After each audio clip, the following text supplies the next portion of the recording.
TPCSI fans, you want to revolutionize your sports investing habits? Allow me to tell you about WagerWire. WagerWire is an app that helps you become a superior bettor by allowing you to sync all your sports books and track all your bets in one place. See your current action, your betting history, and stats. You could also sign up for sports books and collect bonus offers. Follow them at WagerWire on X, as it's the best account on the platform. Head to App Store or Play Store now and search WagerWire and download the app.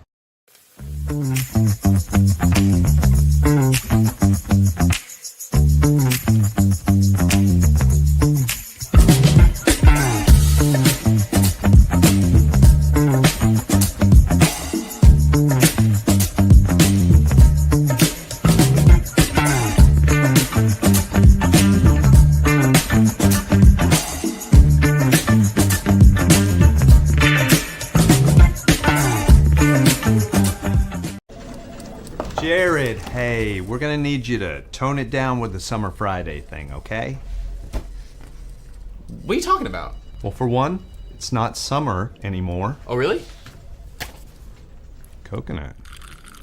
Also, who is this?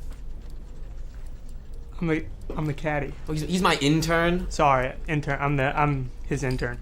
Yeah, he's doing a great job. No golfing in the office, okay? Summer Fridays are over. You can keep the Hawaiian shirt, but the rest of this stuff, all right? Are you grilling? Oh, yeah. Did you want a burger or a hot dog? No, grilling in the office. That's a good point. We should take this outside. No, that don't. You put that right back down. Yo, it's all in the hips. Oh, dude, come on, we gotta go. Let's go.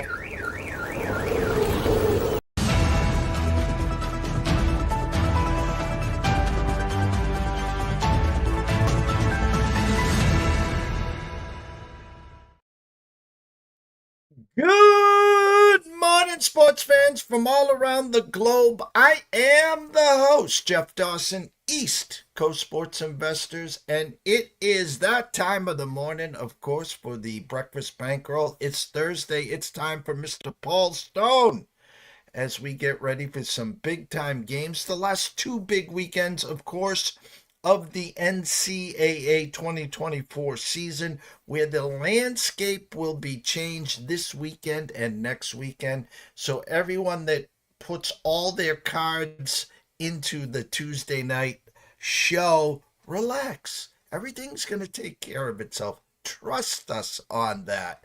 First and foremost, a shout out to our proud sponsors and partnerships, of course. It's WagerWire. Head on over to Google Play. Download that app. It's free. I promise you, Travis, Zach, myself, Amber, Holly, Jay Berry, the rest of that team will take good care of you.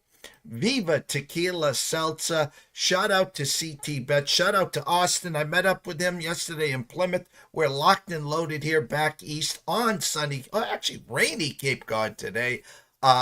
With the new flavor, and of course the East Coast is cuckoo for coconut, and there's a new flavor coming in December. Stay tuned for that. And lastly, Atlanta Steaks and Seafood. Jump on over to Facebook. Introduce yourself to Terry Smith. While you're there, head on over to atlantasteaksandseafood.com. Place an order. Steaks, chops, seafood, appetizers, turkey. Place an order today. Use the promo code STEAKS10.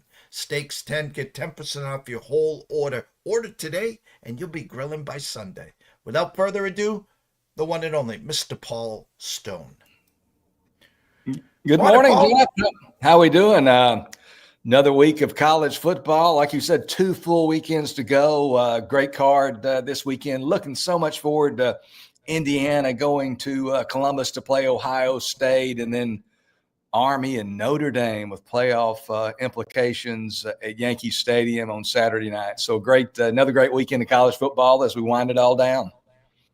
Yeah, let's go back to last week first. A couple headline games, a couple games kind of, setting up the landscape for this week. We've talked at length the last couple of weeks. I said last year we had too much Primetime and Dion, came out guns a-blazing, kind of fizzled off. This year, I don't think there was enough hype, and I think it's really benefited Coach Prime, Shador, Travis Hunter, and the rest. That team just keeps winning and winning. But oh boy, do they got a game this weekend. Yeah, it's going to be interesting. And this Colorado team, like you said, I think it's been to their benefit not to be so much in the spotlight. I mean, it can only be a distraction. Last year, I think we've talked about it on this show. They weren't only a college football story and a general sports story. They were a national news story. They were on 60 Minutes and everywhere you turned, sports, news, or otherwise, you were hearing about Coach Prime and the Colorado Buffaloes. So to have the benefit this season of being able to concentrate more on football is certainly a good thing. And like you mentioned, I know that they know they're walking into a potential hornet's nest going to Lawrence, Kansas this week. But this is a Kansas team that many felt would challenge for Big 12 supremacy this year. Things got off to a shaky start, lost a lot of close football games. Their quarterback, Jalen Daniels, who was injured most of last year, had some interception problems early on. But that ship has been righted, and Kansas is playing a really good football. And as we said back in the summer and continue to say today, this is a balanced Big 12. There are really no easy outs, and certainly going to Lawrence to play a Kansas team that's really playing well is not going to be just a plug it in and show up and win the game. They're going to have to play their best football. And we talked last week about the line. We've been talking about that BYU team. And some people brought up, I thought, a great comparison. That BYU team leading up to last week was almost kind of like that TCU team of a couple of years ago. We kept betting against them because they were going to lose sooner or later. Well, they didn't lose till the Final Four. BYU pulled the miracle out of their hat against Oklahoma State. They pulled the miracle out of their hat against Utah. Toto came paying their dues and kind of sets up this weekend here. A Kansas team that came in pretty well respected. I think a lot of the people in our lanes thought that they would be good. They started real slow, but they seem to be cooking with Crisco right now, Paul. Yeah, Kansas is playing, almost as good as anybody in the conference. And, they really could have beat Kansas State a few weeks back and, starting to win some of the close ones that they were losing before. Daniel's playing good football. They've got a great running game period with Neal and Henshaw and so forth. So, that's going to be a tough game that could go either way. And if, Colorado is one team that controls its own destiny. If they win these last couple and win the Big 12 championship, they're obviously in the tournament, and they might not have the interior line play to go toe to toe with the best in college football, but they certainly could win a game in that playoff scenario if they were to make the tournament. Jump on over to the SEC. A great game last week, Tennessee and Georgia. And we've talked at length. It was real hard this year for Georgia to replace Brock Bowers and Ladd McConkey. And they struggled offensively a lot of games. And the regression of Carson Beck. In comes Nico. In comes the Tennessee Vols, who we know have a great defense. Another team that struggled on the offensive side. Great first half, I'd say, for the Vols. Anyone's game between the hedges. Then it kind of clicked, and all of a sudden we saw Brock Bowers 2.0, maybe a couple tight ends step up. Carson Beck played a lot better, and the defense shined for Georgia last weekend between the hedges, especially in the second half. Yeah, Oscar Delp, the Bulldogs' primary tight end. I mean, he was a huge big-time recruit. He's not Brock Bowers, but nobody's Brock Bowers. So they've got some weapons there. And the way, Tennessee, I think, jumped out to a 10-0 lead. Game tied at 17, I believe, at the half. And then Georgia played the kind of football the second half that many of us probably have been wondering where that type of performance has been outside of the Texas game. I mean, you take Georgia's game in Austin against the Longhorns and that second half against Tennessee this past Saturday night, and I'm not sure anybody else's A game is any better than the Bulldogs. So just another day at the office in the SEC, a big-time game. Tennessee's a team that if you're selecting the 12 best teams, I think they're going to be in the playoff. But I think with the structure we have, they're probably, unless some things turn their way, going to be one of the first teams out, perhaps on the outside looking in.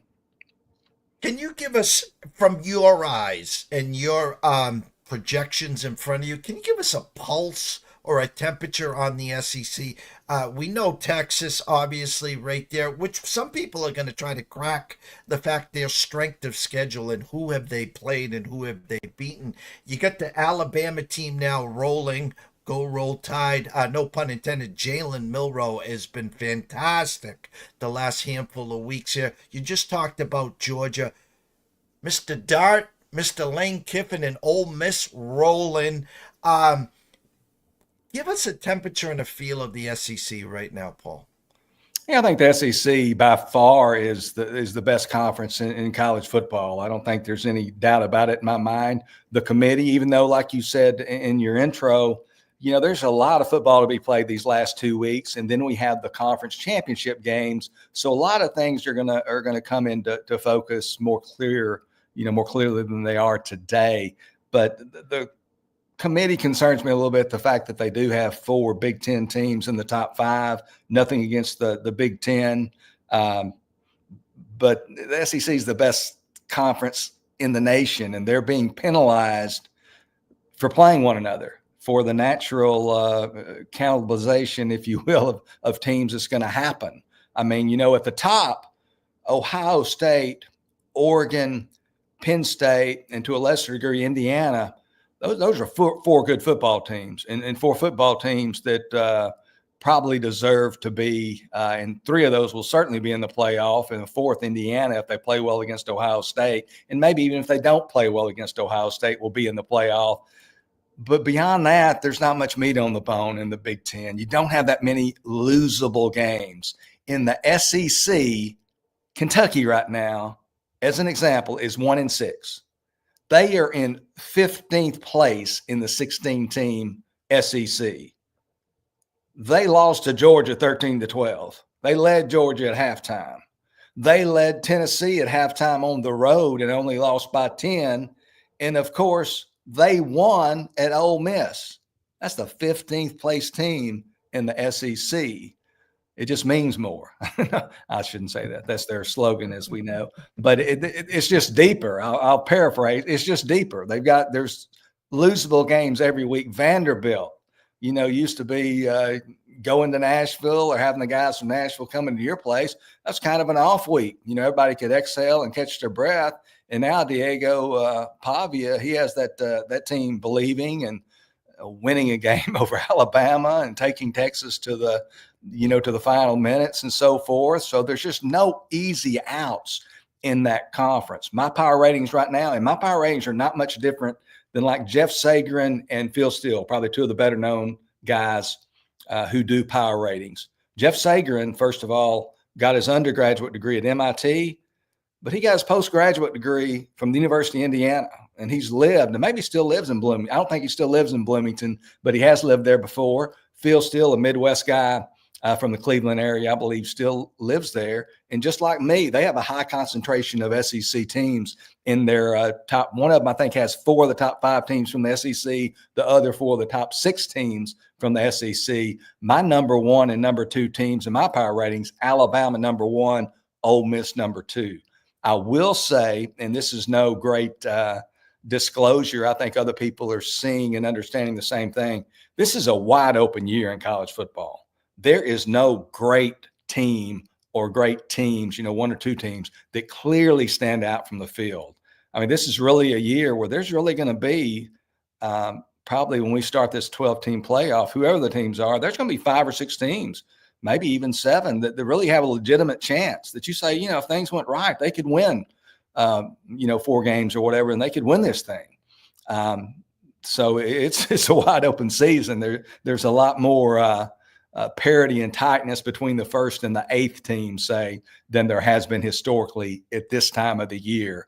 So the teams are very, very tightly bunched, and I just hope when it comes down to it, I've said all along. First of all, just backtracking, 12-team playoffs not going to create less controversy than a 4-team playoff. It's going to create more, because more teams can lay claim to, when there's that many more at-large berths, there's going to be a larger percentage of teams that, can make an angle for it, because you're going to have some 3-loss teams that think they should be in and probably should be in. So you're going to have a lot more teams that feel like they have an argument to get into a 12-team playoff, where if it's just 4 teams, there's only going to be a few teams that really think they're going to get the third or the fourth, the final spot. So hopefully the committee, they won't just look at that loss column. I mean, everybody knows that 0 losses, all things being equal, is better than 1 loss, and that 1 loss sounds better than 2 losses, but things are not equal. These teams play disparate schedules. The conferences are not the same, and it takes courage. It takes boldness to step outside that and to perform your duty. And I'm never critical of committees. I've been on committees, but I don't think this committee is doing a very good job to this point. I'll be blunt about that. Hopefully they'll step up their game, but they're out of whack right now. It's funny watching social media as soon as the show's over. I mean, everyone coming out of the woodwork. Blah, blah, blah, blah. And I brought up Texas early, and the fact is, Texas goes into the big house, then Texas loses to Georgia. Who have they played? How are they ranked so high? Yada, yada, yada. And as we said, it will play out the next 2 weeks here. On our show, Friday, also on Sports Grid, Saturday night, 7:30 with Adam Kaufman and Brady Kannon. I gave out Wisconsin first half plus 7.5, and I said sprinkle a little beer and pizza money on the money line plus 355 first half, and we got home there. I thought it was a little flat spot maybe for Oregon. Camp Randall, jump around. I thought they might have a good half in them. They did. But my real question to you is, before we get to the big game, Ohio State this week, is if you look at the odds, Ohio State is still sitting there with 1 loss, and the favorite to take down this whole 12-team tournament. And I remember some of the real good Ohio State teams that were putting up 50 with their eyes closed, the wide receivers, the running backs. I don't see that right now in this Ohio State team. Now, not that they won't click their heels and then their last 6 weeks is that team. Am I missing something, Paul, or they're just not some of the powerhouses that I'm used to seeing? And not to just have it all come down to one guy, but they just don't have that championship level quarterback. Will Howard is who he was at Kansas State, and he's been the same guy at Ohio State. He's a pretty good quarterback, a Division I quarterback, but championship level quarterback. I don't know that he's really that guy, but he's got such a great supporting cast. Ohio State at 21 of the 22 positions is the best team in college football, in my opinion. I've said that since June or May, been saying it all year, but at quarterback, they're a little bit short again compared to typical championship teams. Georgia is probably the next best team at 21 of 22 positions, and they kind of have the same challenge. They have a quarterback last year, Carson Beck, who was really playing well at the end of the year, but this year just hadn't been the same guy. Like you said, there's been, I think fairly put, a regression. He's had 3 games with 3 interceptions, and I think they've scaled the passing game back a little bit. They don't have him throwing vertically as much. They're going more to the short in the mid-range game. A team that I have played, and I don't play a ton of futures. I don't think there's much value in them from a theoretical household percentage mathematically, but I've played Ole Miss at just a shade under 10-1 to win the national championship. I've got, again, Alabama #1, Ole Miss #2, and Ole Miss has kind of always been the program in recent years, and maybe through the years, to be fair, kind of the program that can get close, but when it comes down to it, Ole Miss just can't really have nice things. But if Lane Kiffin, if he can get over that, I mean, he's got the quarterback. Jackson Dart's a veteran quarterback. Trey Harris, the receiver, their vertical guys getting healthy. at full complement, if they're playing at their best, Ole Miss could win this thing. So I took the Rebels at slightly under 10-1 a few days ago to win the national championship. And I love where your eyes are there, because I do too think defensively this year, especially, they've been playing great ball. Before we get to your recommendations, I do want to talk Indiana, Ohio State, currently 13.5, 13. So it depends where you're shopping, of course, against IU. It's hard to play scared. And I'll preface it this way. A lot of the experts are saying, Indiana, go in there, play a great game, keep it close. And even with a 7-10 point loss, you're still going to fall a little, but we still think you're going to sneak in to the final 12. And of course, if Ohio State puts up that, 50-13 game, everyone's going to come in and say they are who we thought they are. Thoughts of that game before kickoff? Historically, from a handicapping standpoint, I'm a guy who will typically go with the favorite here. The favored team that is a blue blood, that is used to this stage, that's on this stage 2 or 3 times every year they play these kind of games, over the team that's new to the party. Their first 10-win season in program history this year for Indiana. But I have a lot of respect for Curt Cignetti and the Hoosiers.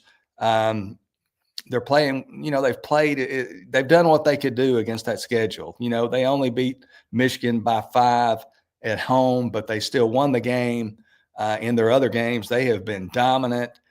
They seem to kind of have that chip on their shoulder. I'm not so sure. And then there's, the quarterback situation. I think they could win the turnover battle, or at least wash the turnover battle. So I'd like to see it get to 14 and maybe take Indiana. Again, typically I go with the favorite in these games because the underdog can be overwhelmed. They can talk the talk, but when it gets time to walk the walk on that big grand stage, oftentimes they fall short. But I'm not so sure that Curt Cignetti and Indiana might not come out swinging, might come out with some confidence, because you have to be confident to play the Buckeyes tight in Columbus. So I'm kind of leaning. I'm waiting for a number, but I'm kind of leaning slightly towards Indiana, which again is not my typical tilt in these kind of games. And to throw a real fly in the ointment, never mind if Indiana was to win this outright, and then of course the whole Buckeye Nation would be wanting to fire Ryan Day here. But then that would be a 2-loss Ohio State team who lost at Oregon. Indiana now moves and vaults up to the Big Ten championship against Oregon, who's already in there. Now you got a 2-loss Ohio State team, like a 2-loss Georgia team, like a 2-loss Alabama team. Now you got to look at the Ohio State schedule and say, hey, by the way, they're currently the favorite to win this. Why would they all of a sudden be in this tournament at that point, Paul? I don't know why they would, but you can grade my papers when the committee comes out on that first Sunday in December. And I'm not saying they shouldn't. I think they're still one of the 12 best teams in the NCAA, and I would probably put them in. But what I'm saying, grade my papers on, when this thing is said and done, it's the easy thing to do. It's the neat thing to do. SEC, you get 4, and Big Ten, you get 4. Let's see how that plays out. I think the top 4 teams from those 2 conferences are getting, we're going to get 4 teams. I think maybe there's still football to be played. I think maybe it should be SEC 5, Big Ten 3, but they're not going to do that. I think they're going to go 4-4, and you can name the 4 from the Big Ten right now. A little more muddled in the SEC, but let's wait and see. I would like to see a betting number on that. I would probably go all in that they both get 4 teams in the playoff when all's said and done. Going to go to a quick commercial break, and when we come back, Paul Stone and his 3 games recommendations this week. Stay tuned.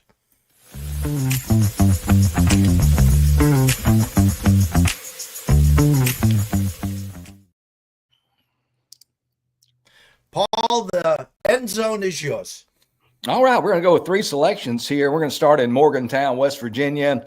As we record, it is Thursday, November 21st, and just about an hour ago, reports started coming out that West Virginia would possibly be replacing Neil Brown, who is still their football coach. Let's make that clear, with Barry Odom, who is currently the head football coach at UNLV. And it makes sense because Barry Odom, he has a relationship with current West Virginia AD Ren Baker when both were at Missouri, where Barry Odom was formerly head coach. So that could be a factor here. But my pick in this game is West Virginia +3. That's my story, and I'm sticking to it. So we're going to go with the Mountaineers here. You know, we hear guys all the time in our sports betting business that talk about wrong side favorites. Man, the wrong team's favored.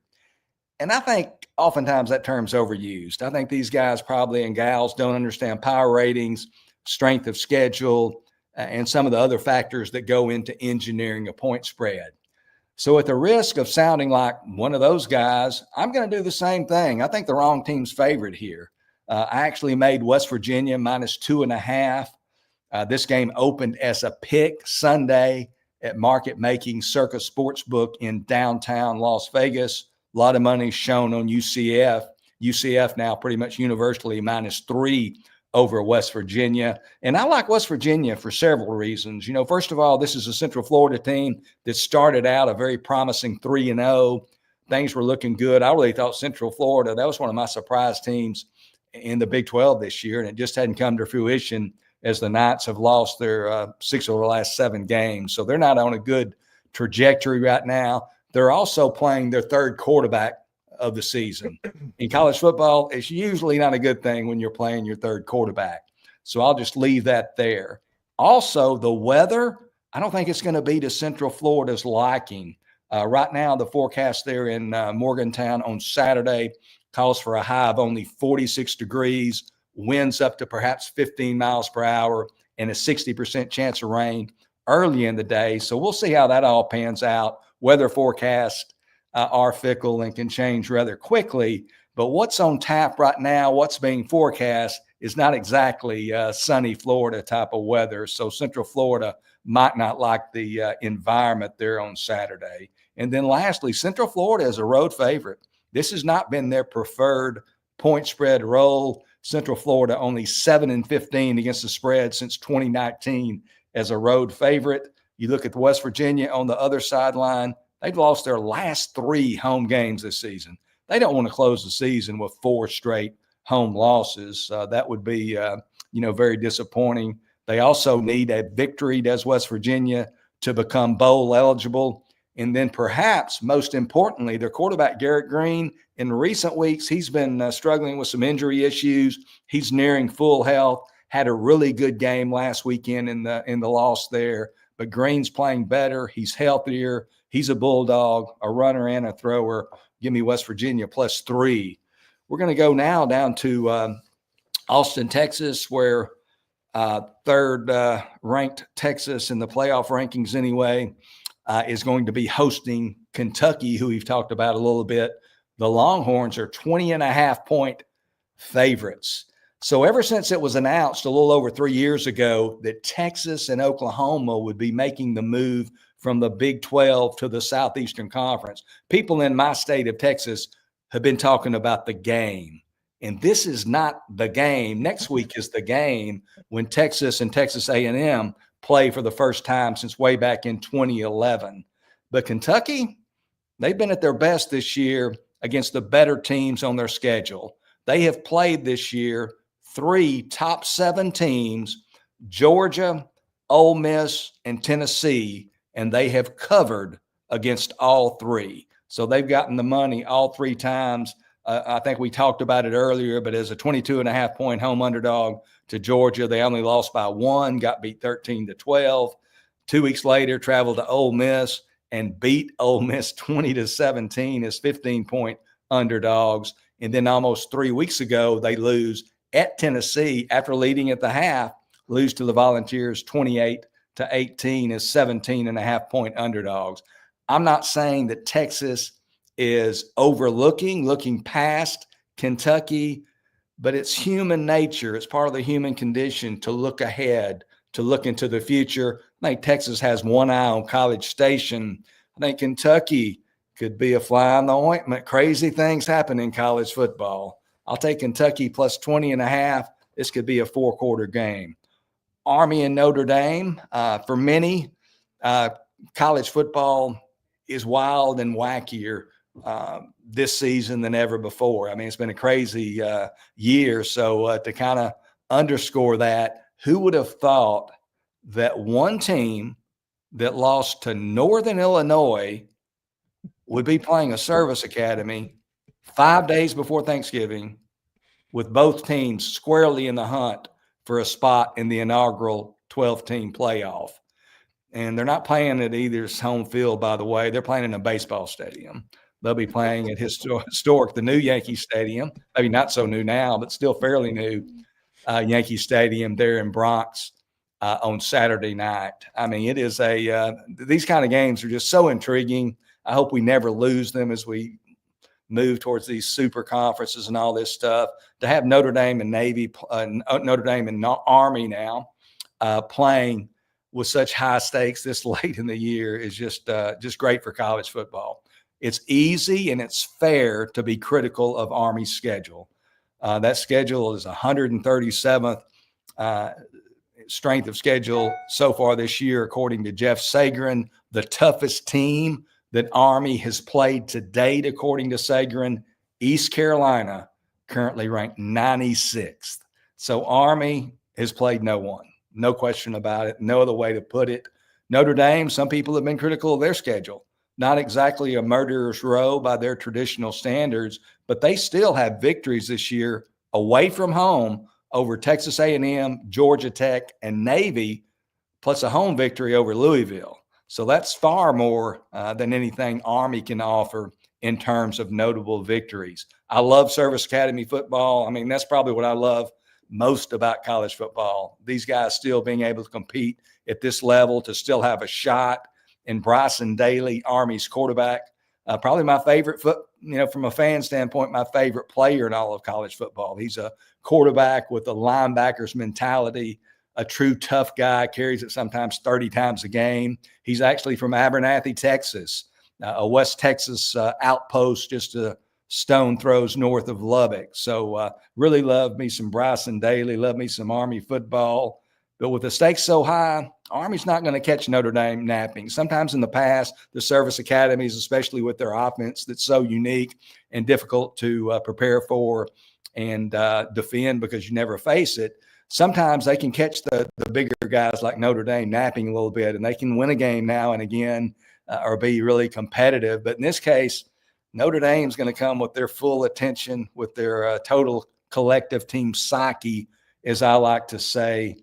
Not going to be as much of a blowout as Notre Dame and Navy was a few weeks back, but it's not going to be a nail biter either, in my opinion. I like Notre Dame minus 14.5 over the Black Knights Saturday in the Bronx at Yankee Stadium.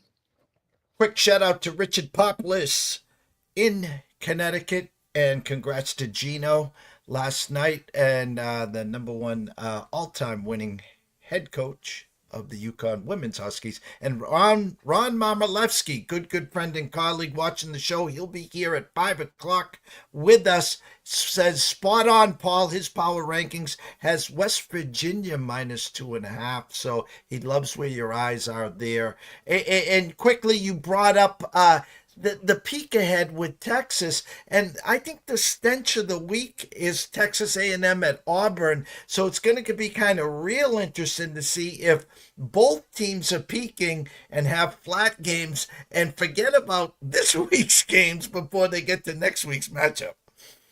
Yeah, I mean, obviously Texas A&M only favored by 2.5 on the Plains Saturday night. Jordan-Hare is going to be rocking. I mean, this situation is ripe for Auburn to beat Texas A&M, but I'm a little bit, Auburn just is still not quite there yet. They've got a big-time quarterback recruit coming in, but Peyton Thorne's been, he's been inconsistent, throws a lot of interceptions. I'm not sure Auburn can get the job done, but it's a near toss-up. So, I don't think either one of these teams, even Texas is a 20.5-point home favorite. I think there's a possibility that one of these teams will lose. Obviously, Texas A&M, the most likely. But, it wouldn't be the biggest upset in the world. Heck, if they both got knocked off. And in college football, you never know. But it's as much as people in the college football world and particularly my home state, the Lone Star State, have been looking forward to this Texas A&M showdown next Thanksgiving Saturday. The fact that, it's not a given that they're going to get there unscathed with a playoff berth essentially still on the line, because if they both win this week and they're playing next week in College Station, I think the winner of that game in College Station under that scenario is certainly going to get into the 12-team playoff, because I don't think any team making the Big Ten championship game or the SEC championship game is not getting in. So if they win this week, the winner of that Texas A&M Texas game will probably be kind of like a first-round playoff game. So we'll see if we get there, though, because crazy things, Auburn's not they're not expecting to lose on Saturday. They feel like an afterthought. They're going to have that place charged up. And on the other hand, Kentucky, not that great offensively, but they've been really good in these situations, and they've played some similar opponents very competitively, even beat one of them. Texas's offense is a little bit lethargic right now. College football is wild and wacky. Anything can happen. And funny, we started the NFL season, and I used the Circa Survivor as a comparison with train wrecks after train wrecks after train wrecks the first 3, 4, 5 weeks. We usually get 1 or 2 weekends with some train wrecks and like some real head shockers. Like, we haven't had that, Paul. Yeah, I mean, it hadn't had it at the level that we've had it in many past years. And I mean, A&M, looking at them again, they're going into that environment with a freshman quarterback in Marcel Reed. And, on the road, when you fall behind or you turn it over early and things are kind of against you, the fans aren't back there yelling for you. They're yelling against you. And so your head gets messed up and you start playing tight and you say, man, we can't have another error. And funny things happen on the road. It's nice to be in the friendly confines, but the confines will not be friendly at Jordan-Hare. So it'll be interesting to see what will happen this week, whether it be in that game or some other game. We'll probably see something crazy on Saturday. I think there's going to be something unexpected happen. Paul, everyone knows on X where to find you at Paul Stone Sports, but I always close this segment out with telling them about where they can find all your work on your website as well. Yeah, if they want to take their interest to a slightly higher level and see what I have to offer, they can visit when they have a little free time. My website, paulstonesports.org. Again, that's paulstonesports.org. I specialize in college football and college basketball. Paul, always a pleasure. Enjoy the games this weekend, and we'll catch up with you next Thursday at 11:05. Hey, same to you guys. Y'all have a great weekend of college football, and we'll talk to you next week. All right, take care. That's Paul Stone. Go follow him at Paul Stone Sports and at paulstonesports.org. When we come back, Mr. Andy Powers. Stay tuned. ECSI fans, you want to revolutionize your sports investing habits? Allow me to tell you about WagerWire. WagerWire is an app that helps you become a superior bettor by allowing you to sync all your sports books and track all your bets in one place. See your current action, your betting history, and stats. You could also sign up for sports books and collect bonus offers. Follow them at WagerWire on X, as it's the best account on the platform. Head to App Store or Play Store now and search WagerWire and download the app. 2,000 years long, we will never settle. Hard days, no way with a heavy metal. No time, no fail, won't stop here. Like a torch to a flame when it burns hot. We won't stop, come on, bring it higher.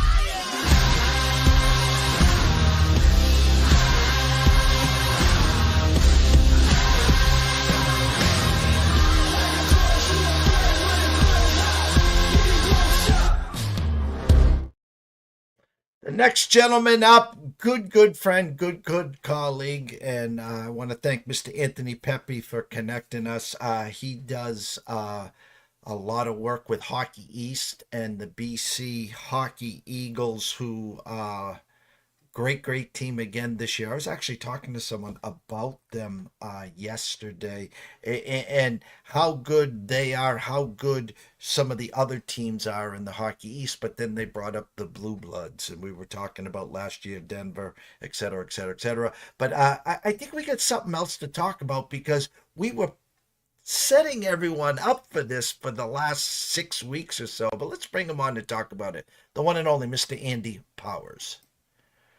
Jeff, Andy, what's up, my brother? look at me, buddy. I feel great, look great. I'm just living the dream, baby. Just living the dream. Well, we're going to talk about that wagon called UCONN that you faced last weekend. But we're going to get to Hockey East after. Bruins. I sent you a text yesterday, and it was kind of comical because if you really look at how the management played this out after they bowed out in the second round, it was a management problem. And the reason I'm saying this, obviously, Jim Montgomery was fired. The team is playing so bad right now. But I said to you via text that Cam and Sweeney started the fumble when they got rid of Ullmark before they had Swayman signed. Now Swayman's holding out, and management could have made a stake in the ground and given Montgomery at least a 1-year extension. Say, hey, Jim, you're our guy right now. We need you to focus on the team. We'll handle the Swayman thing. It all screwed up. Ullmark gone. Swayman holds out. He gets his money. You could stop more pucks than him, and now Monty gone. Talk to me. Well, before we move forward, put your phone on silent, please. So the situation with the Bruins, I get an analogy. Somebody asked me about it the other day because Montgomery, whatever you think of it, but I have a friend that I used to work with, and he was a heavy-set kid. And over the last year and a half, he's lost a ton of weight, but he's not going to the gym. And with all the science now, everybody knows what's happening, right? So the Bruins are similar, right? Everybody saw how it was mishandled in the offseason. The guys that they signed in the offseason, they didn't really add any offensive firepower. And then Ullmark leaves without Swayman's contract signed. And then it turns out that Montgomery was offered a contract that he didn't really sign as an extension. And finally, Don Sweeney just calls Wagovia on everybody and says, all right, let's get going. Montgomery's out. Swayman, we got to get this settled. So I agree with you. Your eyes were telling you something that was coming. We knew this was coming once the season got started, right? Once the season got off to a bad start, just like my heavy-set friend who's now thin, they don't post gym pictures. Like, we know they're not going to the gym. This is ridiculous. So the Bruins right now, this is a mess that they created their own. To be honest with you, if you look big picture, Jim Montgomery this was a good stop for him. I think his record at the Bruins was like 120 and whatever, but like it's a really good record as a coach. He needed this as a rehabilitation kind of for his image. If you remember, the last job he had before the Bruins was Dallas. That didn't end well for him. So I think that this stop really benefited Jim Montgomery. Unfortunately, it wasn't as long as he probably would have liked, but he'll no doubt get another coaching opportunity. And then for the Bruins, like, this is a call to action for this leadership group for the Bruins, because all the Bruins have been known as, you had Chara as the captain, you had Patrice Bergeron as captain. Now Brad Marchand's the captain, and guys, it's very plain to see that the Bruins, they're not competing, right? They're not working. Like, they got blown out in their own building by the Columbus Blue Jackets, who are terrible. And it's really a question of energy and effort. And when you start questioning a hockey player's heart, that's the lowest you can go. I mean, that's insanity. So unfortunately, it cost Jim Montgomery his job, but the Bruins still have a huge problem. They get back to work tonight against the Utah Hockey Club, but it'll be interesting to see how this group responds to this. Well, Felger says it's a Swayman problem, meaning the fact that he's given up 5, 6, 7 goals, the team is not rallying around Swayman. And the fact is that the goalie they bring in what's his name? I always screw up his name. Corpusalo is giving up 3 or less. At least they're playing. And even Swayman brought up that his holdout, he almost like lost the room. Is the team revolting, or is Swayman, is it the team and what's going on with Swayman and the rest of the team? So the Felger is interesting, but like it's guys in the media that thrive off speculation and negativity, and I get that. That's their business. There's a podcaster, Chris Joyce. He's horrific. Everything he says is wrong, but don't let facts get in the way. The Bruins are in this mess because they're not scoring goals. I mean, Jeremy Swayman hasn't been great. No problem. Corpusalo's been very good, right? And the goaltending is certainly a part of it, but they're not scoring goals. They're not getting offense. If you were losing games 7-6, 8-5, you'd be like, oh, well, the goaltending's a mess. They're losing games 5-1, 4-1. They're not scoring goals. So as to a problem in the room, I don't think that's an issue. I think the compete level, hockey players are a proud group. If anybody questions your heart or how hard you compete, that's again, like I said, that's kind of the lowest thing you could go after. Like you're supposed to do that just as a norm. So to make excuses like, oh, they don't like this guy. So this isn't Bravo. This isn't Real Housewives. Like they don't care who's in net. They're supposed to compete regardless of who's in the net. So I don't think that talk track will work fine. Listeners will get riled up, and the callers will call in. People from like Chelsea or Riviera will be like, well, we gotta get that. That's nonsense. They need to score goals to win hockey games. Outside looking in, Sweeney and Cam have always survived, okay? Whether it was blaming Tuukka Rask, whether it was Cassidy too hard on the young kids. In comes Montgomery, by the way, if I remember correctly, 120 and like 41. He was like 79 games over 500. And the fact is, 2 years ago, set a record as the President's Cup. We know, listen, it's not about cups in Boston to the owner. It's just have a good regular season and damn it, make the playoffs. And if you get to the second round, that's more beer sales for us. Okay. So now Montgomery's left the building. In comes Sacco. And they're as bad as they're playing, they're 9th right now. And as you said, it's the offense. Okay. So what does Andy Powers expect starting tonight? Well, I'd like to see the compete level go up. I'd like to see them. I know Joe Sacco's been with the Bruins, I think, for 11 years now. Joe Sacco was unbelievable. He was one of the best high school players I've ever seen in Massachusetts. Massachusetts has good high school hockey. And then he was a terrific college player, was pretty good in the pro level, had coached Colorado when they were really a bad team. So this will be interesting for Joe Sacco. But what I'd like to see tonight is I'd like to see some run and gun from the Bruins. Right. And it's not fair to, one game doesn't make a difference, but you have to be more creative offensively. Right. First of all, they don't get a lot of shots on net. That's insanity. When you're not scoring goals, the least you can do is get pucks to the net. So I'd like to see them play a little bit more high flying. I think that they can take chances. I think their D are okay. They brought in these big, heavy defensemen to play defense. Let them play defense. Right. Let's take some offensive chances, but you got to start by getting the puck out of your own zone. So it's the same guys. So I don't know how different it'll be, but I think Joe Sacco has to come in with an attitude of, we have to be more offensive. We have to create more scoring chances. And at the very least, we have to get more shots on net. Shoot first mentality is what I like to see tonight. A week, 10 days, 2 weeks, same old. Do they then take a step further and rip out one of the core guys, a Marchand, a Bergeron, a McAvoy? Do they take that to the next step? So if Jeff, you remember Jim Montgomery, the last time we talked about him, he was calling out Pasternak, he was calling out Marchand, right? And that's what is that? That's the action of kind of, I'm trying to do everything I can. Yes, if this doesn't go well, you mentioned Neely and Sweeney have skated by. Well, the reason why they've skated by is they've made the playoffs. They've kind of eked in and then lose in the first round. And okay, we made the playoffs. You can kind of build around that. The reality is that the draft for the Bruins over the last 5-8 years has been dismal. They don't have anybody in the system, right? So now that you look at a team that's on the cusp of not making the playoffs, you can't sell the future like you can in San Jose and Anaheim. Like, bad teams always sell the future, right? We got guys coming up. We got this and that. Well, the Bruins can't sell that. If you can't sell that and you're not getting on the playoffs with the current roster, then that's where you look at the GM and, ultimately Neely. I don't know if he's going to be part of it.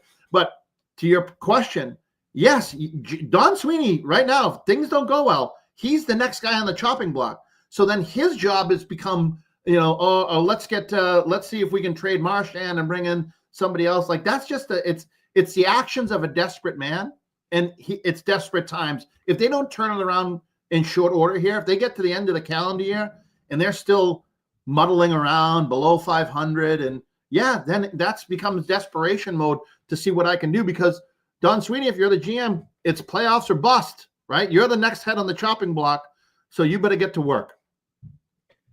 Before we dive into Hockey East, I want you to just give us the scenario, the landscapes of the NHL right now. Unfortunately, the talk in the East, the Washington Capitals and Ovi, the rebirth of Ovi, and then, of course, he gets hurt. He's week to week, and the historic start of the Winnipeg Jets. Yeah, so that's I think that the biggest thing that the Jets are unbelievable. I think that, to me, the Jets are one of those teams where they're kind of, they regular season, this isn't the Premier League, like, you're going to be judged on your postseason success. Hellebuck, who's the goaltender for Winnipeg, has been lights out. And Winnipeg has not done this before. They've gotten off to a terrific start, but they've had good regular seasons, right? And then they've kind of sputtered out in the playoffs. So I think that's kind of the hesitation when you look across the league.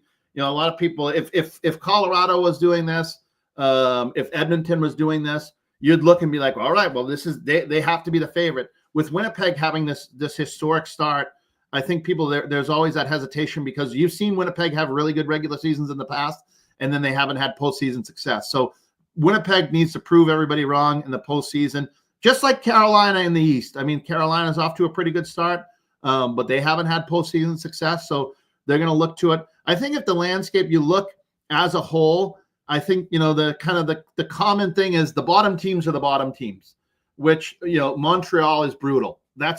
They have to do something. San Jose and Anaheim, we talked about them, like, they're going to be going through rebuilding for the next 2 or 3 years. It looks like, San Jose does have a good young team right now. The kid from BU there, I can't remember his name, because from BU stinks. Everybody knows it. He's been pretty good. Scored an overtime game winner the other day. Macklin Celebrini, there it is. And I think Anaheim, they've been pretty good as well. New York right now has gotten off to a okay start. And then Nashville, with all the money they spent, I think they've been the biggest disappointment outside of the Bruins. Nashville went out and spent a bunch of money, and they're really on the outside looking into the playoffs as well. So they're 6-11, I think, right now, which is insanity for the money that they spent in the offseason. So I think that Minnesota's off to a good start as well. I think it'll be interesting to see how it shakes out. The good teams have been good. Vegas is right back in it. Calgary's a bit of a rebirth. They've been playing really well. So it'll be interesting. And then Toronto has been pretty good as well. They lead the Atlantic Division. They're 12-6, which is good for hockey. Like, you want Toronto to be a good team. But as an American, obviously, we already talked about this. I don't want any Canadian team having postseason success. So once they get to the playoffs, they can be 4 losses, grab their golf clubs, and get out of here. CJ brings up, a good point here. Again, when teams know you're desperate, when you're trying to move a player or two to shake up the team, you're not going to get fair value. So again, Bruins play this out for a week, 10 days, 2 weeks. Again, as you said, Sweeney knows his balls are on the chopping block. He's got nowhere to run and hide here, so he's got to see how this plays out. But again, a 2-week sample size, and they're still not putting pucks on net. They're still not scoring. Swayman's a sieve. Well, then the act of desperation will happen. Yeah, it has to happen. And one of the things that you talk about the radio people in town, they're gonna the sky is falling, the Chicken Littles of this sports world in Boston. Trade Swayman, are you insane? Do you think anybody in their right mind is going to say, yeah, we'll take him. You just paid him top tier dollars and he's playing as a mediocre goalie, but yeah, we'll take on that money. Like, do you think anybody who opens their mouth and says that, it should be immediately, you have to sit down for 24 hours, nowhere near a microphone. So the options are limited with the people that are playing as poorly as they are. I think if you look at the Bruins roster, probably the most attractive guy for other teams is Trent Frederick, right? A young player. He's had some okay success at the beginning. He's not a 20 goal scorer by any means, but he's a rugged kid, can play third line minutes, can really help a playoff bound team. But there's no Ray Bourque to Colorado trade that's going to happen from this group. There's nobody on the roster that's having that type of year. And the guys who are at the top of the roster, Pasternak and McAvoy, those guys they're overpaid right now. They're overpaid for the way that they're playing. So the Bruins would have to eat money, and that would be a horrible deal. So I think they just have to play their way out of it. They have plenty of hockey left. Let's see how it goes. All right, let's jump over to Hockey East. The color man here, BC Hockey. I don't know. Are they still number 2 in the country? I don't. Number 3. They dropped to number 4. They lost to UCONN. Horrible loss. And I'm not a color guy, Jeff. I don't see color. I notice your teeth are super white, but I'm an action analyst. An action analyst. I will. Is that the new term they call it now, Andy? I don't see color. That's how I was raised. My mom, and I'm just an action analyst. I don't want to be known as a color guy. Take us up to last weekend. What the hell happened?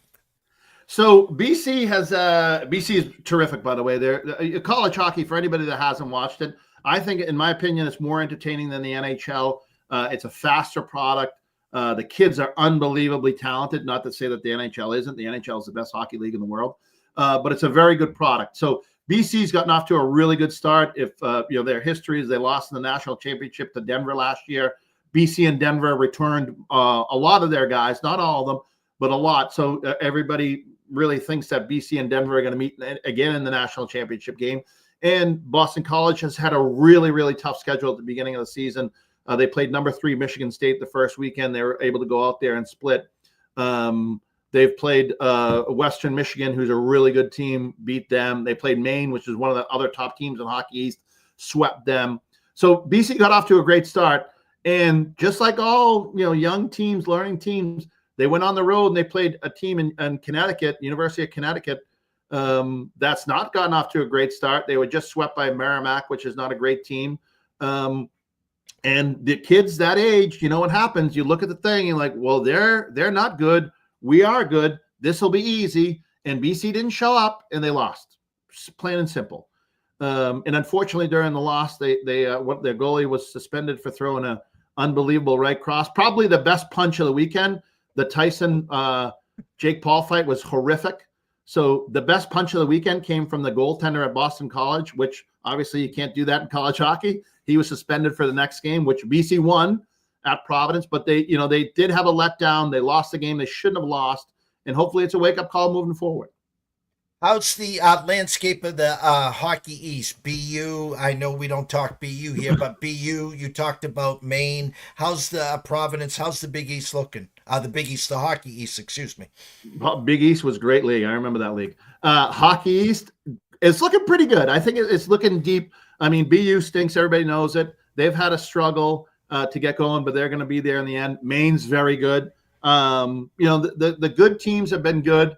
And then, the bottom teams, typically Vermont, UNH, they've had some ups and downs. Northeastern's gotten off to an okay start. But Providence was ranked 10th when BC played them on Tuesday night and beat them in overtime. Hockey East will be one of the strongest hockey leagues in the country. And BC, they that's how they want it, right? Iron sharpens iron. So they're playing a tough league. They'll most likely win it. I don't want to get ahead of myself, but it'll be a good league from top to bottom once again. Andy, it's always a pleasure to talk shop with you. I will be bringing you on a lot more as this season progresses, as we get closer to the Beanpot. Wink, wink, wink. I want to wish you and your family, obviously, a happy Thanksgiving. Stay out of Canton, And we'll catch up soon. How's that? Jeff, always a pleasure, buddy. I enjoy talking to you. Anytime you need me, you know where to find me. Take care, Andy. Thank you, The one buddy. and only Andy Powers. Go find him on social media. You can't. That's why we have Hockey East here. CJ, quick commercial break. When we come back, we're going to wrap it up.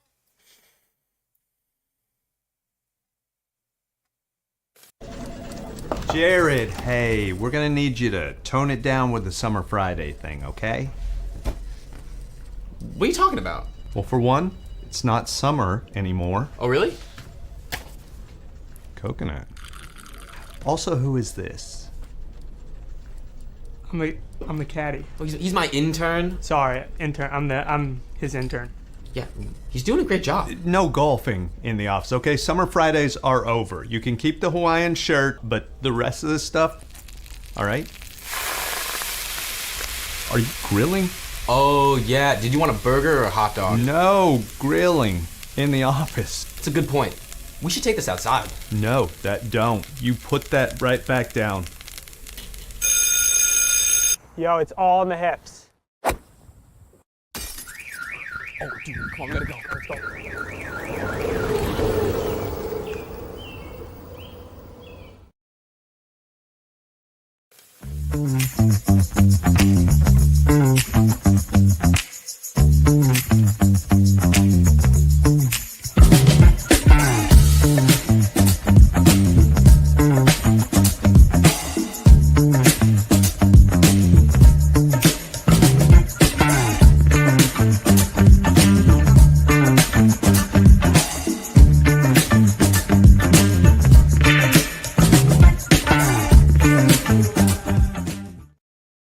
What a way to start the day. Paul Stone. And you know, as I'm talking here and I'm getting everyone all set up, Thursday is our busiest day here. Paul Stone at 11:05 to talk college football like no other. 3 o'clock, Lou Finicaro, UFC Fight Night Fortunes. And of course at 5 o'clock, Ron Marmolewski, live from LA, talking NCAA and NFL, and I'm getting us all prepped up, lathered up, and all fired up for next week too. Next Thursday's Thanksgiving, so we're gonna do some shuffling here. We coming in on Wednesday, we coming in on Friday, or they taking the week off? I don't know, but I do know this. I want to thank everyone here that was here watching. Of course, Richard Poplis. I want to shout out to Ron Marmolewski, who will be back here at 5 o'clock. All the questions, that's what we're here for. We're here to educate with a little entertainment. Shout out to our guest, Paul Stone, Andy Powers, the man behind the glass, Mr. CJ Nichols. Thank you, thank you, thank you. Again, 3 o'clock, Lou Finicaro, Fight Night Fortunes will be back. And at 5 o'clock, Ron Marmolewski. Till then, guys, enjoy yourselves. Back east, we finally got something called rain. Rain better than snow. See you soon.